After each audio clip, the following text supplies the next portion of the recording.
Grandma Eulalia had always been known around town as the most elegant and stylish woman in the neighborhood. At 78, she had built a beauty empire that started as a tiny garage salon and grew into a network of 15 locations across the metro area. Her hair was always flawless, nails done, makeup perfect. You could never catch her looking anything less than fabulous. That March Tuesday, Eulalia woke up feeling off. A weird sensation in her chest, like something wasn't quite right. But she had important things to do. The grand opening of her 16th salon was scheduled for the end of the week, and she insisted on personally supervising every detail. She arrived at the main branch, Eulalia Hair and Beauty, at exactly 8 a.m. The staff were used to her military-style punctuality. She greeted them with her usual, "Good morning, ladies, let's work miracles today," and headed straight to her office in the back. Around 10, Carla, her trusted manicurist of 15 years, noticed something odd. "Mrs. Eulalia, are you okay? You look kind of off today." "Nonsense, Carla. Just a little tired." "Age does catch up with us," she replied with a forced smile, though inside, it felt like a fog was taking over her thoughts. During lunch, she declined the usual meal she ordered from the corner diner.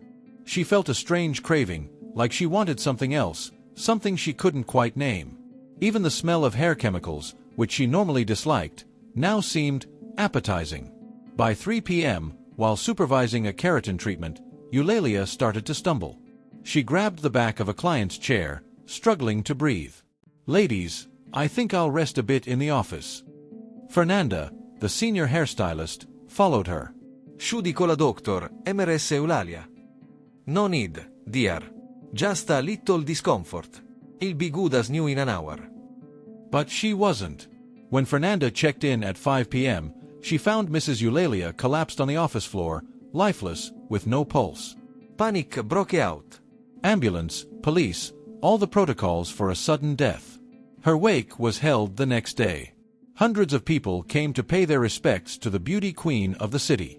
Even in death, Eulalia looked impeccable. Her staff personally did her hair and makeup one last time. The burial was on a sunny Thursday. Her family was heartbroken, employees wept, and clients wondered what would happen to the salon empire without its founder. Then Friday came, the eve of the new salon's opening, and something extraordinary happened. Carla arrived early to prep the place when she heard strange noises coming from the back. Shuffling steps, like someone walking awkwardly. "Is someone there?" she called out, heart racing. What she saw froze her in place. Mrs. Eulalia emerged from the back. But she was different. Her skin had a grayish tone, her movements were slow and clumsy, her eyes glassy. But the most disturbing part, she was perfectly groomed. Hair styled, makeup flawless, nails immaculate. "Good morning, ladies." Her voice was hoarse, dragging, but still had that bossy tone. "We have a lot of work today." Carla screamed, calling the others. One by one, the employees came and saw the impossible. Eulalia had come back from the dead, and was still obsessed with beauty and business. "Mrs. Eulalia, you died," stammered Fernanda. "Died is such a strong word," the zombie boss replied, fixing a strand of hair in the mirror.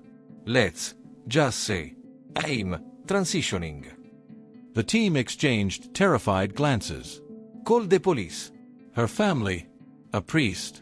"The new salon must open tomorrow," Eulalia continued, grabbing a brush. "We can't disappoint the clients." And so began the strangest experience of their lives. Zombie Eulalia was even more perfectionist than living Eulalia. She inspected every hairstyle like a hawk, demanded flawless manicures, and wouldn't tolerate a single strand out of place. "Carla, this cuticle is sloppy. Redo it." "Fernanda, this cut is uneven. Fix it." Clients came and went without suspecting a thing.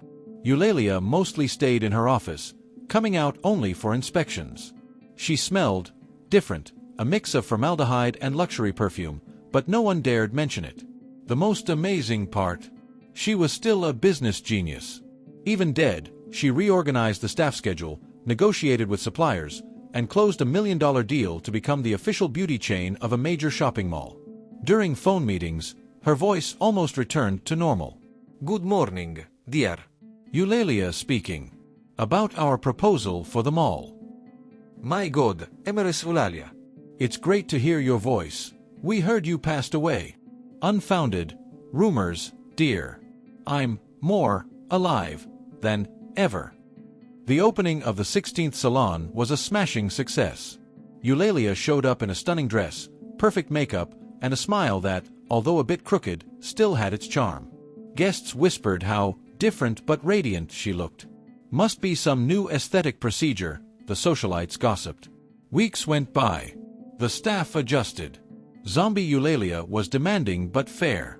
She no longer ate normal food. Instead, she survived on a strange mix she prepared in the staff bathroom. No andare ad ask the ingredients. There was just one issue, her growing obsession with hair. Not just styling it, but collecting it. She began storing locks in jars, labeled by color, texture, and source. For market research, she'd explain. One day, her daughter Marcia showed up at the salon unannounced. She'd been traveling and only heard of her mother's death from a neighbor. When she saw Eulalia walking out of the office, she nearly fainted. Mom, but I went to your funeral. Oh, sweetheart, you're here. I missed you. Marcia looked around for answers. Carla quickly whispered the whole story. The daughter stood in shock for a moment, then, a smile. Well, if she's happy and business is booming, she shrugged. I always knew Mom could never sit still, not even in death. From that day on, they set new ground rules. Eulalia still ran her salons with an iron fist, but now with some adjustments. Meetings only after sundown, AC always on max, and a special fridge in her office for her meals. The business thrived like never before. Eulalia Hair and Beauty became a local legend. The staff, once terrified, realized having a zombie boss had its perks. No sick days, no vacations, always available. You know, girls, Eulalia said one Saturday while organizing her hair jars, death is just a career change. Carla chuckled, used to her boss's spooky wisdom. So what's the next step in your career, Mrs. Eulalia? Her glassy eyes sparkled with a glimmer of the old brilliance. International franchise, dear. The world must experience our services. And so, Eulalia kept building her beauty empire, proving that not even death could stop a determined entrepreneur. Her salons became legendary, the place where even the dead looked fabulous. The staff learned that working for a zombie boss just took a few adjustments. Never mention cemeteries, always keep strong scented cleaning supplies nearby, and never, ever ask about the ingredients in her special snacks. Eulalia had found the perfect formula: eternal beauty, booming business, and loyal employees. After all, who better to ensure flawless results than someone who had literally nothing left to lose? The last customer of the day left happy, as always. Eulalia checked the register, reviewed the next day's appointments, and prepared for another night of market research with her hair collection. Tomorrow will be another prosperous day, girls. Rest well. And so ends another day in the afterlife of Eulalia, the most unstoppable entrepreneur the city had ever seen. Not even death could retire her from the business she loved.